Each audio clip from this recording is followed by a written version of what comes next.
Mega Noticias con Paco Ramírez.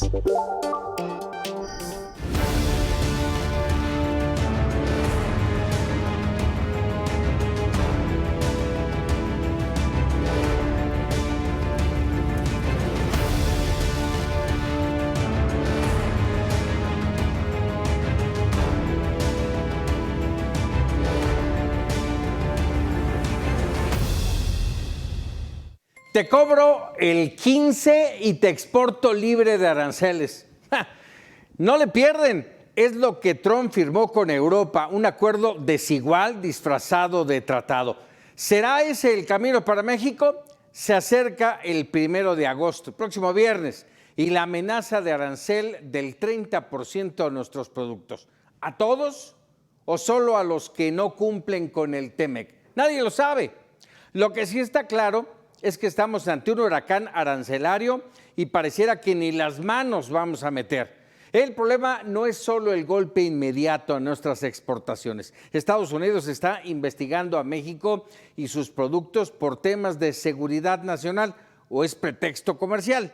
Ya lo veremos en la renegociación, que no revisión del TEMEC. Tiempos difíciles, sin duda. ¿Quién pone orden en la casa? ¿Cómo vamos a 6 meses del asedio de Trump? Leticia Alcántara, adelante. Gracias.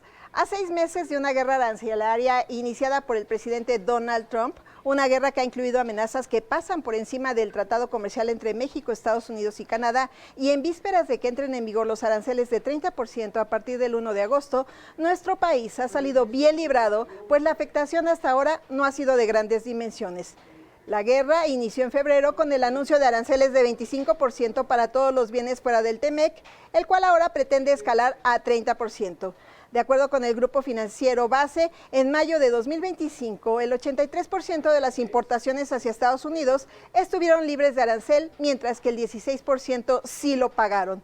Entre los productos que sí están pagando aranceles se encuentran el acero y el aluminio, que el 12 de marzo enfrentaron un arancel de 25% y una subida de 50% en junio.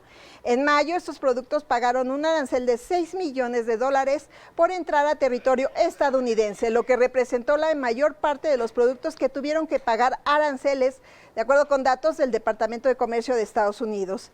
En su análisis, a partir de los aranceles anunciados por Trump, entre enero y julio del presente año, Estados Unidos debería estar cobrando un arancel efectivo promedio de 14.24% por importar desde México. Pero en la práctica, las cifras reportan que el arancel cobrado ronda el 4.34%. En el análisis señala que en la práctica el gobierno de Estados Unidos no está cobrando todos los aranceles anunciados, algo positivo para México. Sin embargo, donde sí se impuso el músculo político de Estados Unidos fue con los tomateros mexicanos, que desde el 14 de julio pagan una cuota antidumping del 17% por sus exportaciones a ese país. 7 son los grandes grupos de tomateros mexicanos que pagarán los platos rotos, pues tendrán que pagar esos márgenes antidumping. La presidenta de México, Claudia Sheinbaum, ha dicho que antes de que entre en vigor el arancel general de 30% en contra de las exportaciones mexicanas, podría llegarse a un acuerdo con el gobierno de Estados Unidos. Sin embargo, habría que recordar que las cartas que está enviando el presidente Trump son hacia naciones que le aplican aranceles y son parte de lo que ha denominado como aranceles recíprocos del 10% que entraron en vigor el 9 de abril. México no está en esa lista, pero Trump ha enfatizado que México no ha hecho lo suficiente para combatir el tráfico de fentanilo y por ello ha insistido en aplicar aranceles generales del 30% a partir de este 1 de agosto. Hasta aquí la información, regreso contigo. Muchas gracias, Leticia. Y bueno, establecemos comunicación con Kenneth Smith Ramos, ex jefe de la negociación técnica para el TEMEC en la Secretaría de Economía y socio en Agón Derecho, Economía, Estrategia y buen amigo de Mega Noticias. Kenneth, ¿cómo estás? Un gusto saludarte, buenas noches. A ver, yo de entrada, déjame preguntarte, esto que estaba leyendo, lo platicé hace un rato con Leticia Alcántara y me llamó la atención. A ver, ¿cómo que en 6 meses de amenazas, de aranceles, uno tras otro, el golpe hasta ahorita, aparentemente, de acuerdo a este informe de Banco Base, no es tan fuerte? ¿Es así? Mira, la realidad es que hemos tenido un trato preferencial con respecto a otras regiones del mundo, porque sí, en los aranceles sobre migración y fentanilo, la realidad es que se excluyó del arancel todo lo que cumpla con la regla de origen del TEMEC, se aplicó lo mismo para autopartes, en vehículos ligeros, a diferencia de los aranceles que le va a cobrar de 25% a todo el mundo, Estados Unidos, a nosotros nos va a descontar lo que sea contenido estadounidense. Entonces, por la propia presión de empresas estadounidenses, hay un cierto blindaje, llamémosle parcial, al TEMEC, ¿ok? Pero el problema es que este no es un balance estable, es decir, estos acuerdos o estas exclusiones que nos ha otorgado Trump no están basados en un acuerdo vinculante, como lo es el TEMEC o la Organización Mundial de Comercio, sino que depende de la decisión del presidente de Estados Unidos cada día. Es decir, es una cuestión absolutamente discrecional, donde el día de mañana puede levantarse y decir 200% de arancel a los productos agrícolas mexicanos, y ahí tendríamos nuevamente un grave problema. Entonces, sí hay una situación donde comparativamente hasta ahora, y ahorita voy a explicar por qué, hemos estado en una situación ventajosa con respecto a otros países que enfrentan aranceles más altos, pero en la medida en que Estados Unidos empiece a cerrar acuerdos como lo está haciendo con la Unión Europea, con Japón, con Reino Unido y otras regiones, pues se va erosionando nuestra posición competitiva, porque a nosotros no nos ha quitado los aranceles. Tenemos un 25% en todo lo que no cumpla con TEMEC, y ahora resulta que a la Unión Europea, a Reino Unido, etcétera, va a haber aranceles del 15%, y como dice la Comisión Europea, que no dijo Trump, en ciertos productos va a haber cero arancel. Entonces, ahí hay que ver los detalles finos de esa negociación, y también estas negociaciones nos dan una idea de la agresividad que va a utilizar Donald Trump y Estados Unidos en la revisión del TEMEC, manteniendo aranceles bases, cupos, etcétera, cosas que debemos a toda costa evitar. Con ese panorama, Kenneth, ¿qué podemos esperar para el viernes? Que, por cierto, la presidenta Sheinbaum dijo hoy que esperaríamos hasta el viernes para ver qué va a hacer México. Mira, de entrada, yo creo que sería obviamente muy positivo, y ojalá tenga razón la presidenta en señalar que hay altas posibilidades de llegar a un acuerdo para evitar estos aranceles, nuevos aranceles ahora al 30% de nuestras exportaciones. No queda claro, sin embargo, exactamente qué es lo que se está negociando. Estamos hablando de que nos van a excluir de los aranceles a todos los productos que cumplan con TEMEC. Yo creo que ese es el objetivo de México, es lo que debemos perseguir en todo momento.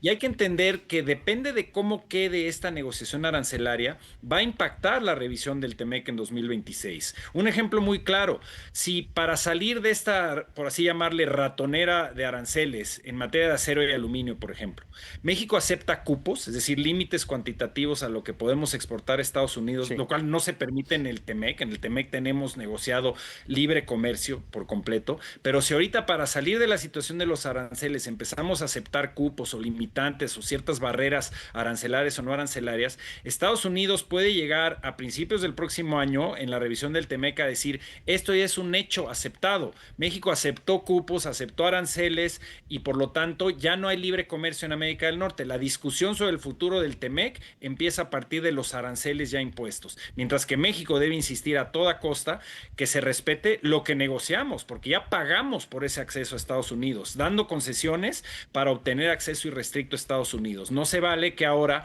se olviden de que existe un TEMEC y que por lo tanto partamos de que vamos a aceptar aranceles o cupos. Eso sería muy peligroso para la revisión del TEMEC el próximo año. Oye, el próximo año, ahorita justo lo subrayaste, pues recordemos, Kenneth, que ya dijeron que en octubre empiezan. Así es, el TEMEC establece que va a haber una revisión, no es una renegociación en automático, pero ya señaló el secretario de Comercio de Estados Unidos que sí quieren renegociar el acuerdo. Claro. No sabemos si va a ser cierto, si Trump va a cambiar de opinión. Ya sabemos que al final de cuentas el inquilino de la Casa Blanca es el que toma la decisión final, pero ya nos indica claramente el Departamento de Comercio que sí van a buscar una renegociación, ya sea parcial de ciertos capítulos o total. Por lo tanto, es muy importante que México, a nivel de gobierno, a nivel del cuarto de junto, del sector privado, nos preparemos para ese caso extremo, para un caso de renegociación donde no solamente respondamos de manera defensiva a lo que Estados Unidos ponga sobre la mesa, pero que lleguemos ya ya con una estrategia de cómo impulsar nuestros intereses ofensivos, es decir, facilitación de comercio para los exportadores agrícolas, protección de los derechos digamos, de los mecanismos establecidos en los mecanismos de solución de disputas, digamos, cómo vamos a enfrentarnos a temas modernos como es la inteligencia artificial para promoverla y fomentarla en la región, ser más competitivos, etcétera. Hay que prepararnos para lo que puede ser una renegociación total del acuerdo. Ya si no es renegociación y resulta ser algo menor o una revisión, pues qué bueno, pero hay que prepararnos para ese escenario porque ya lo está de alguna manera cantando en este momento el Departamento de Comercio que sí van a buscar una renegociación. Oye, déjame decirlo así, y te iba a preguntar qué está en juego, pero ¿nos estamos jugando la vida comercial y económicamente hablando? No, mira, yo lo que te diría es que definitivamente no veo yo un escenario inminente, inmediato, donde se pudiera colapsar por completo el TEMEC. Ya lo habría hecho el presidente Trump, ya lo habría hecho en su primer mandato, no lo hizo, prefirió negociar, a pesar de que decía que el Telecan era el peor acuerdo en la historia de Estados Unidos. En lo que va de su mandato, en estos ya prácticamente 6 meses, en esta segunda administración, ha hablado de imponer aranceles, de establecer cupos, no respetó los acuerdos comerciales con Corea, Perú, Colombia, etcétera, sí ha respetado parcialmente el TEMEC. Es decir, hay suficiente presión en Estados Unidos y hay que impulsarla a través del sector privado para que no se colapse el tratado. Yo creo que es muy poco probable que Estados Unidos se vaya a salir del tratado. Lo que sí debemos evitar es que se erosione el tratado, es decir, que perdamos muchos de lo que hemos ya conquistado a lo largo de los años y décadas en términos de ser el único país junto con Canadá que tiene este acceso irrestricto a Estados Unidos. Eso es lo que está en juego, que perder parte de la gran ventaja que representa para los exportadores mexicanos tener ese acceso a Estados Unidos, claro, y que por supuesto es un imán de atracción de inversión de otras regiones hacia nuestro país. Pues ya estaremos viendo qué pasa el viernes y si tenemos oportunidad platicaremos de nuevo. Kenneth Smith, como siempre, agradecido estos minutos para Mega Noticias. Un gran placer estar contigo como siempre, Paco. Muchas gracias. 100 palabras.